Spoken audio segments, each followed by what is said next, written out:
Tule Experience. Sa video na to, ang ikikwento ko sa inyo ay ang Tule experience ko. At sa hindi pala nakakaalam, nabanggit ko na sa previous videos ko yung experience ko sa pagpatuli. Ginawan ko ulit ito ng video para mas maikwento ko sa inyo ng mas may detalye. Anyways, nangyari ito nung bakasyon na namin at sa mga oras na yon, grabe na talaga yung pag-aalala ko. Dahil sa mga panahon na yon, nagkataong walang naganap na libreng tuli sa lugar namin. Paano to? Malapit na magpasukan, di pa rin ako nakakapagpatuli. Ako na lang ang natitirang supot sa mga tropa ko. Buti na lang nakahanap ang tatay ko na magtutuli sa akin. Sa pokpok nga lang. Anak, halika na. Nakahanap na ako na magtutuli sa'yo. So ayun, bago kami pumunta sa pagpapatulian ko, naghanda muna kami ng mga gagamiting kagamitan. Una ay yelo. Ito ang magsisilbing anesthesia ng birdie ko bago ito paghahampasin. Pangalawa ay dahon ng bayabas. Ngunguyain ko muna ito bago ilagay sa sugat ng birdie ko. Pangatlo naman ay ang maliit na tela na may butas sa gitna. Ito ang magsisilbing cover o protection sa sugat ng birdie ko.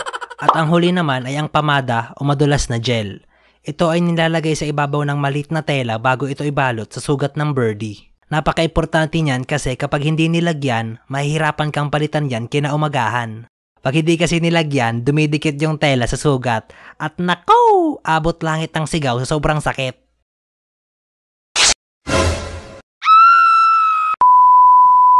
Anyways, fast forward tayo kung saan magpapatuli na ako. Mang Kanor, eto na pala yung anak ko magpapatuli. Sige. Noy, pumunta ka na dun sa banyo at ibabad mo na yung birdie mo sa yelo. A few moments later. Kumusta Noy? Kurut-kurutin ko lang yung birdie mo para ma-check ko kung manhid na. Don't touch my birdie. Dito Noy, may nararamdaman ka? Wala po. Dito. Dito. Sige Noy, okay na to. Maupo ka na doon. Sige po. So ayun na nga, naupo na ako at ang ginamit naming upuan ay yung ganto. Ito yung parte kung saan isasabit yung balat ng birdie ko bago ito paghahampasin.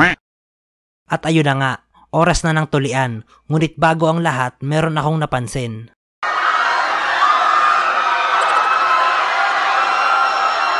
Ang dami palang audience na manonood sa pagpatuli ko. My God! Potek, nakakahiya. Gawa kasi sa manipis na kawayan ang bakod ng bahay nila Mang Kanor, kaya kitang-kita talaga ang kaganapan sa loob. Hoy, ingat ka dyan kay Mang Kanor. Gurang na yan.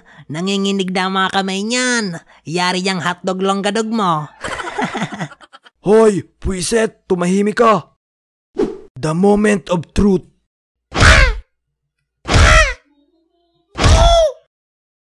O ayun bata, pwede nang umarangkada sa paglipad yung birdie mo. Akala ko okay na eh. Pero nung tiningnan ko yung hotdog longgadog ko,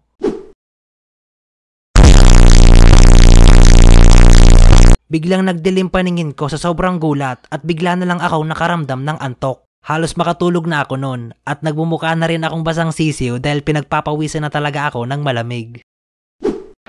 Hoy, kumising ka. Huwag kang mahimatay. Nakakahiya oh. Isigaw mo yan para hindi ka mahimatay. Ha! Ha! Sige, isigaw mo. Ha! Ha! Lakasan mo. Ha!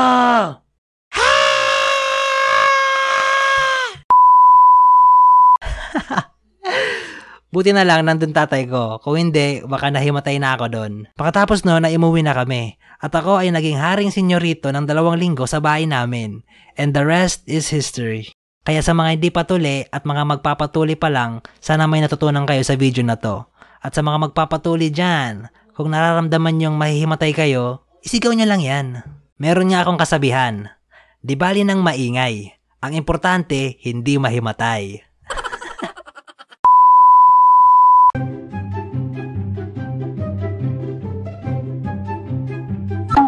Walang iya. Bulbuli na kayong dalawa. Ngayon pa lang kayo magpapatuli.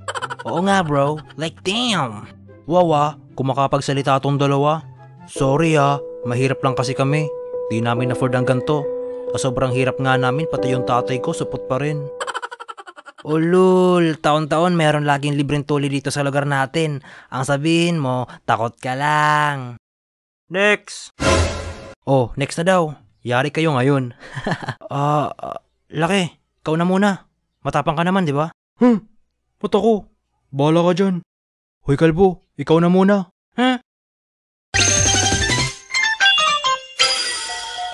O iyo, ready ka na ba maging binata? Yayariin ko na to. Dok, teka lang po. Natatakot po ako. Totoo po bang puputulin niya ng buo? Oo, uubusin natin yan. Tas tutubo na lang yan na parang kabuti. Alisin niyo ako dito! Ayoko na! Gusto ko nang umuwi! Uy, joke lang, nagbibiro lang ako. At saka andyan naman si tito mo eh. Tito, wag mo akong iwan ha. Dito ka lang. Huwag kang mag-alala, sasamahan rin kita magpatuli pag ready ka na. Loko ka talagang bata kung ano pinagsasabi mo. Huwag mo to itindihin, Dok. Sige na, Dok, yariin mo na yan. Copy.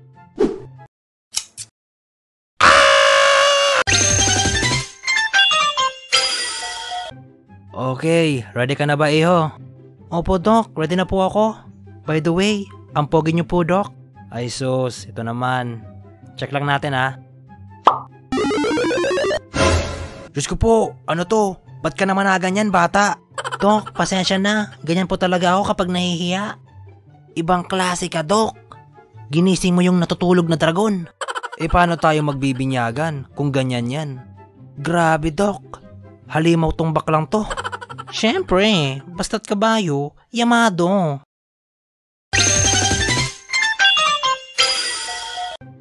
Olo, good morning po. Asan ho yung magpapatuli? Ay iho, andito na. Ako yun. Ngayon pa lang ho kayo magpapatuli? Oo. Nakalimutan kasi ng nanay ko eh. Tsaka gusto ko na rin mag-asawa. Ibang klase rin kayo, Lo ha? Balak mo pa pala mag-asawa? Sige na Hulo, may gana kayo nang mabinyagan na natin yung matagal nang natutulog na kalabaw. Hulo, ready ka na? Sisimulan ko na, relax lang ho kayo dyan.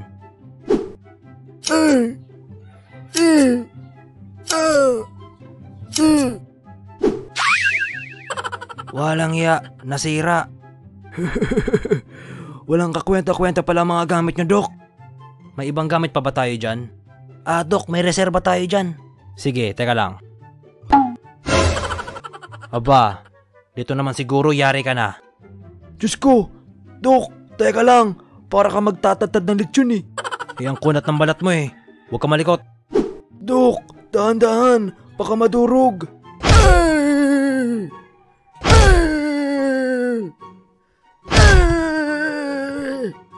Makunat talaga, Dok.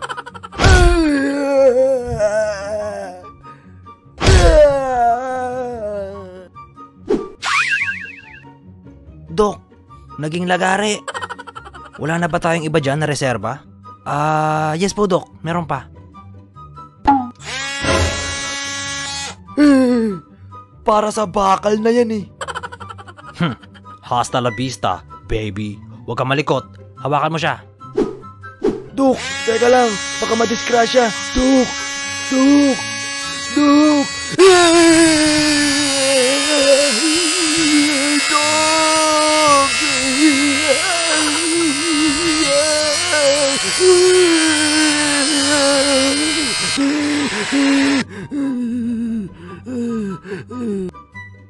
Walang iya, wala talaga.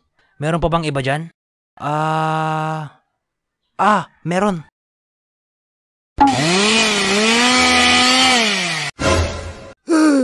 Dok, illegal laging na yan.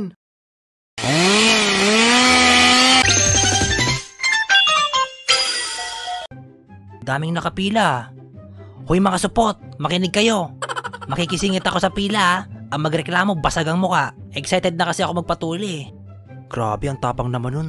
Parang di man lang kinakabahan magpabinyag. Matapang yan, men. Tingnan mo naman ang itsura.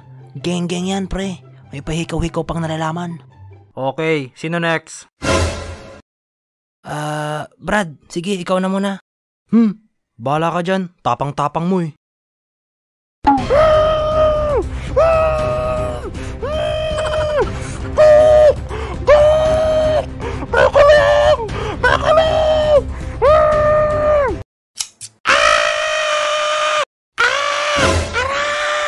Putek. Laki, ikaw na muna. Na naman? Ninenervyos ako eh. At saka laki-laki ng katawan mo.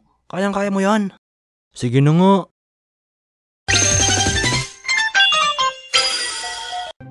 O bata, kumusta? Ano nararamdaman mo ngayon? Okay lang po, medyo kinakabahan lang. Huwag ka mag-alala, relax ka lang dyan. Sisiw lang to sa'yo, big boy ka na eh.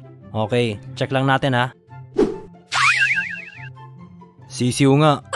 Ibang klase ka bata. Katawan mo extra large pero yung alaga mo extra small. Hoy, wag ka. Yan ang uso ngayon. Yan ang kinababaliwan ng mga kababaihan ngayon. Walang iya. O siya. Nurse, kunan mo ako ng magnifying glass. Mahirap asintayin ng mga ganto, baka madisgrasya ko pa to eh. Dok, di ata yan kaya ng magnifying glass. Microscope na siguro ang kailangan yan.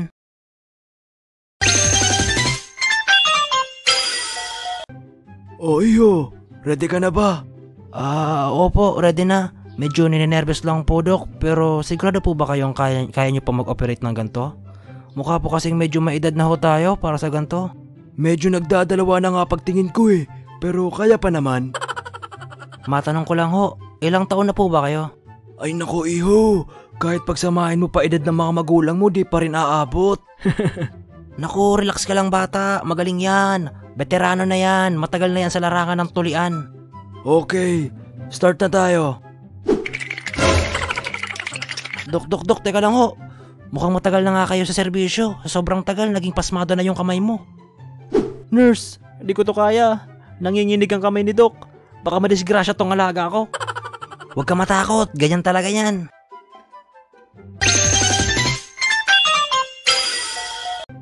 Yun o, sa wakas, inabot ka na rin Bart.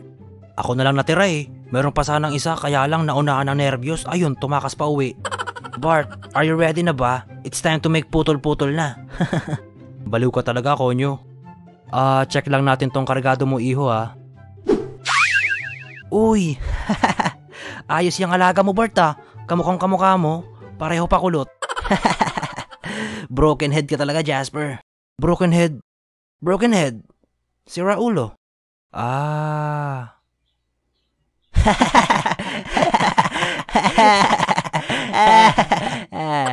Ano, magtatawanan na lang ba tayo dito?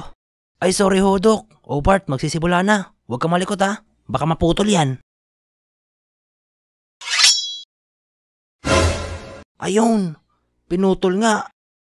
Doc, ba't niyo pinutol?